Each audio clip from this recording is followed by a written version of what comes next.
तो दोस्तों, कुछ कहानियां डराती नहीं जगाती है। कुछ फिल्में सिर्फ देखी नहीं जाती, महसूस की जाती है। और जब कहानी हो एक माँ की जो अंधेरे से लड़ती है और मौत से टकराती है, तब वो फिल्म बनती है माँ। तो तैयार हो जाइए एक ऐसी कहानी के लिए जहाँ ममता राक्षसों से टकराएगी और एक माँ खुद काली बन जाएगी। तो आइए दोस्तों, आज हम एक्सप्लेन करने वाले हैं माँ मूवी को।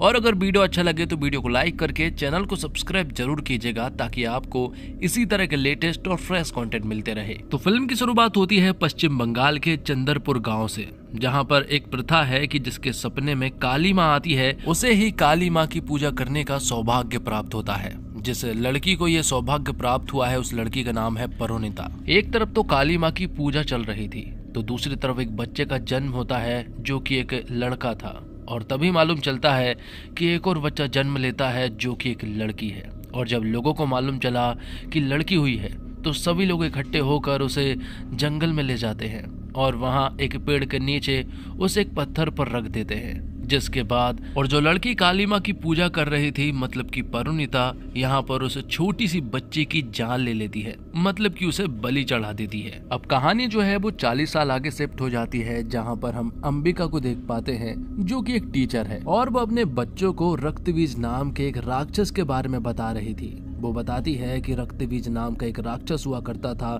जो कि देवताओं से लड़ता था, लेकिन उसकी एक खासियत थी कि जब भी वो देवताओं से लड़ता और देवता उसे मारते और उसके जो खून बहता, उस खून से एक नया रक्तबीज जन्म ले लेता। मतलब कि रक्तबीज का जितना भी खून बहेगा, जितने भी उसके बूंदे जमीन पर गिरेंगे, उतने रक्तबीज पैदा हो जाएंगे। जिस वजह से अब रक्तबीज की एक बहुत बड़ी फौज बन गई थी। अब रक्तबीज की सेना इतनी बड़ी हो चुकी थी कि वो देवता से लड़ नहीं रहे थे, बल्कि वो उन्हें हरा भी रहे थे। ये देखकर देवता जो है वो तुरंत ही काली माँ के पास पहुंचे। काली माँ ने भी फैसला लिया कि वो रक्तबीज से लड़ेगी। तब काली माँ रक्तबीज से लड़ी और उसे हरा दिया। और रक्तबीज का जितना भी खून बह रहा था, उन सारे बूंदों को यहाँ पर काली माँ ने अपने जीभ पर धारण कर लिया था। अब अंबिका की पूरी फैमिली को दिखाया जाता है। अंबिका की फैमिली में उसकी एक बेटी है जिसका नाम श्वेता है और वो 12 साल की है। उसके पति का नाम शुभांकर है और यहाँ हमें पता चलता है कि शुभांकर दरअसल में चंदरपुर से बिलोंग करता है, और वो भी उसी परिवार से जहाँ पर उस लड़की की बलि दी गई थी। अब श्वेता जो है वो चंदरपुर के बारे में पता करना चाहती है, इसलिए वो अपने माता पिता से चंदरपुर के बारे में पूछती है। लेकिन हमेशा शुभांकर और अंबिका जो है वो श्वेता को कुछ भी नहीं बताते हैं। दरअसल में वहाँ कुछ रहस्यमय घटना हुई थी, ये बात शुभांकर और अंबिका जानते हैं। इसी वजह से वो उसे नहीं बताते हैं, क्योंकि वो सिर्फ और सिर्फ 12 साल की है। अब उसी रात शुभांकर को मालूम चलता है कि उसके पिताजी की डेथ हो गई है और उसे रातों रात जो है वो चंदरपुर जाना पड़ेगा। लेकिन ये बात उन्होंने श्वेता को नहीं बताई और रातों रात जो है वो शुभांकर चंदरपुर पहुंच गया, जहाँ पर उसने अपने पिताजी को मुखाग्नि दी और फिर अपने चाचा जी जयदेव से मिला। जयदेव जो है वो चंदरपुर गांव का सरपंच है और वो उनकी हवेली का ख्याल भी रखता है। और शुभांकर बिल्कुल भी नहीं चाहता है कि वो इस हवेली में रहे, इसलिए वो चाचा जी से कह देता है कि आप इस हवेली को बेच दो, क्योंकि वो शहर से इस हवेली को मैनेज नहीं कर पाएगा और उसका यहाँ पर आने का बिल्कुल भी मन भी नहीं करता है। तब चाचा जी कहते हैं कोई बात नहीं, तुम अपनी बीवी और अपनी बेटी का ख्याल रखो। तब शुभांकर कहता है कि मेरी कोई बेटी नहीं बल्कि बेटा है। लेकिन चाचा जी कहते हैं कि मुझे सब मालूम है, तुम्हारी एक बेटी है,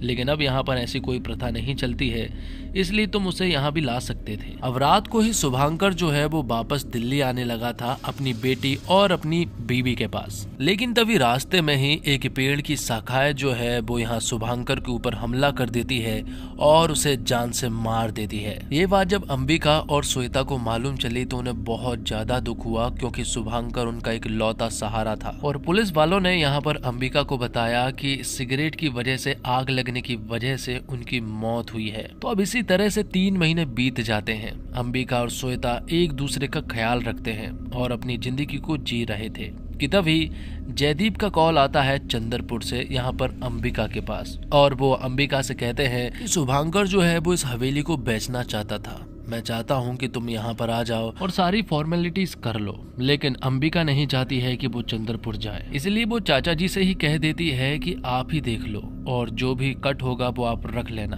बाकी के जो भी हवेली के पैसे बनेंगे वो हमें दे देना। लेकिन जयदीप कहता है कि आखिरी के जो शब्द थे शुभांकर के वो ये थे कि ये हवेली बिक जाए, और जो उसके आखिरी शब्द थे उसी को मैं मानूंगा कि ये उसकी आखिरी इच्छा थी, इसलिए मैं चाहता हूँ कि तुम यहाँ पर आ जाओ। अब ना चाहते हुए भी अंबिका को उनकी बात माननी पड़ती है, और आखिरकार वो श्वेता को कहाँ पर रखे इसलिए वो उसे भी अपने साथ ले जाने लगती है। तो अंबिका और श्वेता जब हवेली पहुंचे तो उन्हें वहां पहुंचकर ऐसा लगने लगा जैसे ये कोई भूतिया हवेली है। और यहीं पर हम देखते हैं कि इस हवेली का ख्याल रखने वाले दो लोग थे, जिनमें एक विकास था, दूसरी नंदिनी थी, और उनकी एक बेटी भी है जिसका नाम दीपिका है और वो लगभग 12 साल की है। तो यहाँ पर पहुँचने के बाद श्वेता भी दीपिका के साथ रहने लगती है और दोनों जो है वो दोस्त बन जाते हैं। अब क्योंकि श्वेता जो है वो शहर से आई थी इसलिए वो दीपिका को अच्छी अच्छी चीजें दिखाने लगती है। थोड़ी देर के बाद ही जयदीप चाचा जी यहाँ पर अंबिका के पास आते हैं और वो बताते हैं कि कल जो है वो एक ब्रोकर आ जाएगा और वो इस हवेली की डील कर लेगा। मुझे मालूम है कि आप लोगों को यहाँ पर रहना बिल्कुल अच्छा नहीं लगता है, इसलिए मैं जितना जल्दी हो सके इस हवेली को बिकवाऊंगा और आपको पैसे दिलवाऊंगा। तभी अंबिका देखती है कि यहीं पर एक काली माता का मंदिर है जो कि हवेली के अंदर ही है, लेकिन वो मंदिर जो है वो पिछले 40 सालों से बंद है और उसे प्रथा के बारे में बताया जाता है कि जिसे रात को सपने में काली माता नजर आती है वही काली माता की पूजा कर सकता है। अब दीपिका और श्वेता बैठकर श्वेता की कुछ ड्राइंग्स देख रहे थे और उन्हीं ड्राइंग्स में से यहाँ पर दीपिका देखती है कि श्वेता ने एक ऐसे पेड़ की ड्राइंग बनाई है जो कि हवेली के जस्ट पीछे ही है। ये सुनने के बाद श्वेता यहाँ दीपिका से कहने लगती है कि मुझे वो पेड़ देखना है, लेकिन यहाँ दीपिका कहती है कि हम वहाँ नहीं जा सकते क्योंकि लोग कहते हैं कि वहाँ पर राक्षस रहता है। और श्वेता को भी ये समझ नहीं आता है कि आखिरकार उसके टैब में ये ड्राइंग बनाई किसने है। अब श्वेता यहाँ दीपिका को फोर्स करती है और वो उसे उस पेड़ के पास ले जाती है। वहां पहुंचने पर हमें मालूम चलता है कि यहाँ की जगह को पूरी तरह से बंद कर दिया गया है, यहाँ से अंदर जाना पूरी तरह से प्रतिबंधित है। और तभी यहाँ पर श्वेता की माँ आ जाती है जो कि श्वेता से कहती है कि तुम्हारा यहाँ वहाँ घूमना ठीक नहीं होगा। और तभी यहाँ पर दीपिका की माँ मतलब कि नंदिनी भी आ जाती है और वो यहाँ पर दीपिका को खूब चिल्लाती है कि तुम्हारा यहाँ पर आना बिल्कुल भी ठीक नहीं है, आज से तुम इन लोगों से दूर रहोगे। और तभी यहाँ पर अंबिका देखती है कि दीपिका को दरअसल में फर्स्ट पीरियड्स आ चुके थे और ये देखने के बाद तो नंदिनी और भी ज्यादा डर जाती है। वो बहुत ही ज्यादा डर गई थी और वो भगवान से दुआ कर रही थी कि भगवान अब बचा लेना। और अंबिका और श्वेता को समझ नहीं आ रहा था कि आखिरकार नंदिनी ऐसा क्यों बोल रही है। तो वही नंदिनी ने सोच लिया था कि वो अपनी बेटी दीपिका को एक कमरे में बंद कर देगी। उसने ऐसा ही किया, उसने दीपिका को एक कमरे में बंद कर दिया कि तभी पेड़ की कुछ शाखाएं जो है वो उस कमरे में खिड़की के सहारे अंदर घुस आई और वो दीपिका को यहाँ से झंझोड़ते हुए अपने साथ लेकर गई। जब इस बात का तहलका मचा और ये बात नंदिनी और विकास को मालूम चली तो नंदिनी यहाँ पर ये देखकर अंबिका को बहुत चिल्लाती है कि तुम्हारे यहाँ पर आने की वजह से ही ये सब कुछ हुआ है और अब उसकी बेटी के साथ अगर कुछ भी हुआ तो इसका पूरा इल्जाम जो है वो तुम्हारे ऊपर रहेगा। अब इस इंसिडेंट के बाद गांव के बहुत सारे लोग भी इकट्ठे हो चुके थे और यहीं पर पुलिस वाले को भी बुला लिया गया था और यहाँ सभी को मालूम चलता है कि दरअसल में 12 साल की उम्र हो जाने के बाद जिनका पहला पीरियड्स आता है, लड़कियां इसी तरह से रात को गायब हो जाती है और 3-4 दिनों के बाद अपने आप वापस भी आ जाती हैं। इस इंसिडेंट के बारे में यहाँ जयदेव को बहुत अच्छे से मालूम है, लेकिन उसने ये बात कभी भी किसी को नहीं बताई और ना ही पुलिस वालों के पास FIR की। लेकिन ये बात अंबिका और पुलिस वाले को हजम नहीं हो रही थी,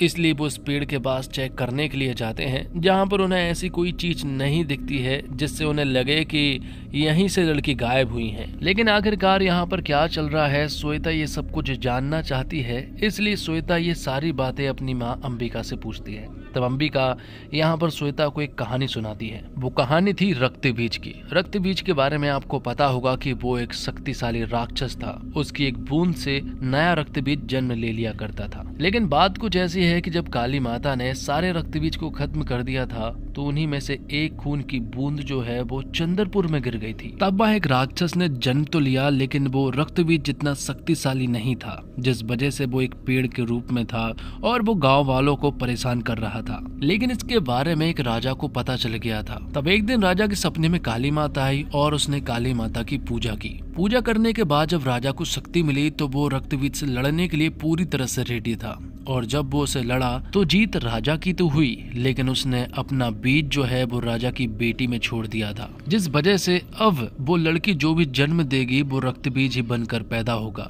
ये देखकर राजा ने सोचा कि इस लड़की का मर जाना ही बेहतर है। अगर ये जिंदा रही और अगर इसने किसी बच्चे को जन्म दिया तो वो राक्षस बनकर पैदा होगा। इसलिए राजा ने उस बच्ची को मार डाला। और ये परिवार कोई दूसरा परिवार नहीं है, बल्कि ये तुम्हारे पिताजी का ही परिवार है, जिस वजह से हमने तुम्हें आज तक इन सभी लोगों से छिपा कर रखा था और बताया कि तुम लड़का हो। अब अंबिका और पुलिस वाले मिलकर इन सारी लड़कियों की इन्वेस्टिगेशन करने लगते हैं।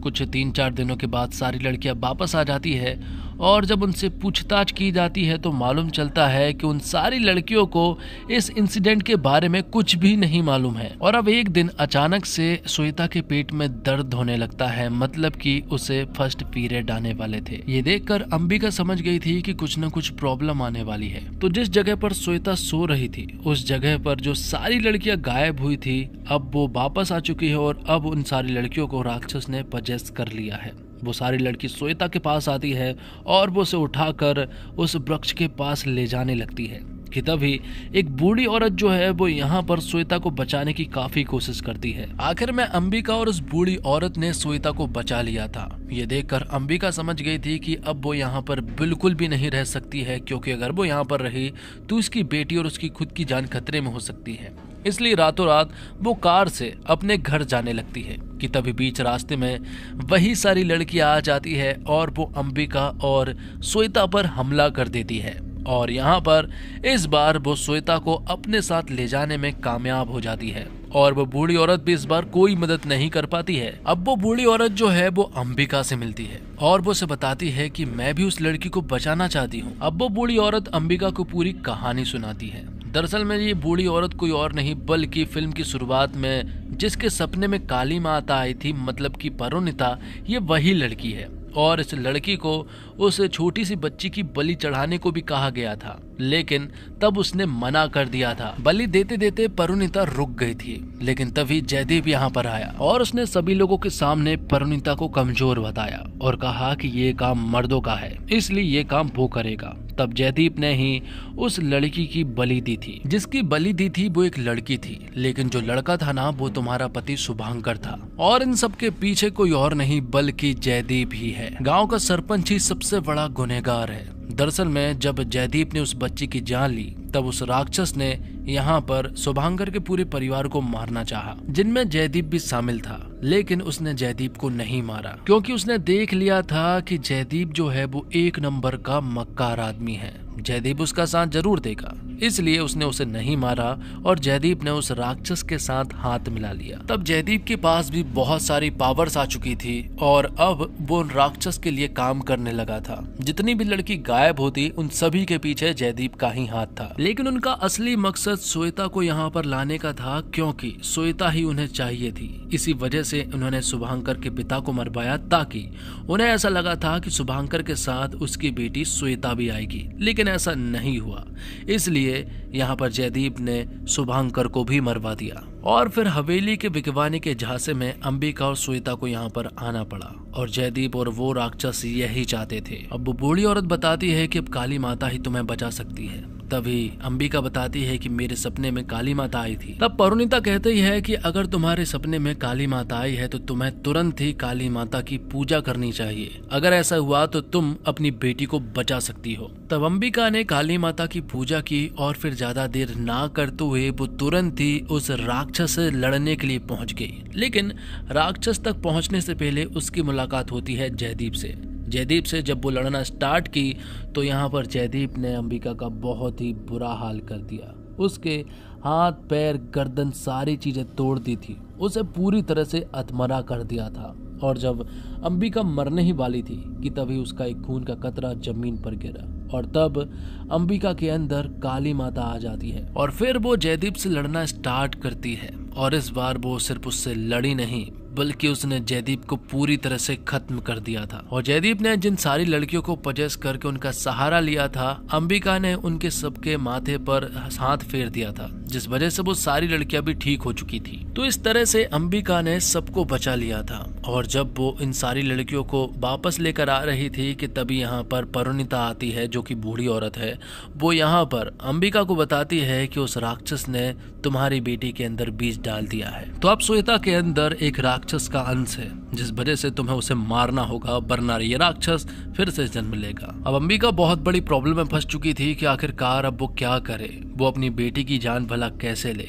ना चाहते हुए भी उसे लेनी पड़ी। और जब वो उसे मारने ही वाली थी कि तभी यहाँ पर बहुत सारी आत्माएं जो है वो मुक्त हो जाती है। ये देखकर परिणीता तुरंत ही यहाँ अंबिका को रोक लेती है और कहती है कि सारी आत्माएं जो है वो मुक्त हो चुकी है, जिस वजह से अब सारी लड़कियां पूरी तरह से सेफ है और अब वो राक्षस भी यहाँ से जा चुका है। फिल्म के आखिर में हमें शैतान फिल्म का वनराज दिखाया जाता है, जो कि शैतान फिल्म में एक विलन था। वो यहाँ इस पेड़ के पास आया था और उसने यहाँ की राख को उठाकर कहा था कि शैतान कभी नहीं मरते, शैतान हमेशा वापस आते हैं। इससे ये साबित होता है कि शैतान फिल्म जो है वो माँ फिल्म के बाद बनी है। तो दोस्तों, कहानी सिर्फ एक माँ की नहीं है, ये हर उस औरत की है जो अकेले पूरे समाज से लड़ जाती है। जब सिस्टम अंधा हो जाए, जब लोग खामोश हो जाए, तब सिर्फ एक माँ ही होती है जो लड़ने की हिम्मत रखती है। काजोल की ये फिल्म हमें याद दिलाती है कि माँ हार नहीं मानती, माँ कभी रुकती नहीं, और जब माँ काली बन जाए तो बुराई को खत्म करना तय है। कहते हैं भगवान हर जगह नहीं पहुंच सकते, इसलिए उन्होंने माँ को बनाया। लेकिन जब माँ खुद भगवान से लड़ने लगे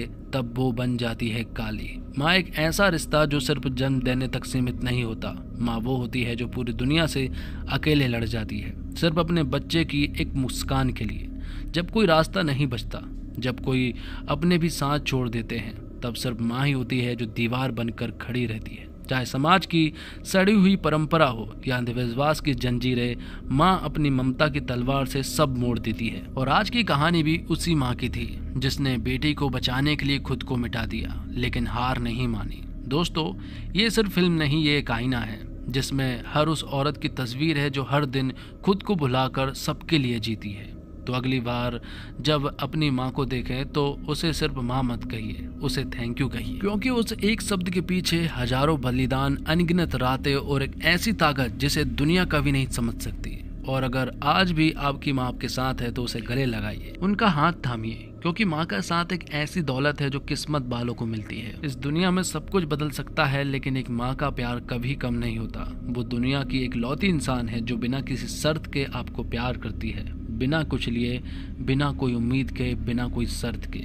माँ सिर्फ माँ होती है, वो आपकी सबसे पहली दोस्त, सबसे सच्ची आशा और सबसे मजबूत ढाल होती है। दोस्तों, अगर ये बात आपके दिल तक पहुंची हो तो इस वीडियो को जरूर शेयर कीजिए और नीचे कमेंट बॉक्स में लिखिए, माँ तुझसे बड़ा कोई नहीं। मिलते हैं अगली फिल्म में अगली कहानी के साथ। तब तक आप इस चैनल के साथ बने रहिए और इसी तरह की वीडियोस देखते रहिए। मिलते हैं एक और कमाल की वीडियो के साथ, तब तक के लिए चैनल के साथ बने रहिए। धन्यवाद। जय हिंद, जय भारत, जय श्री राम।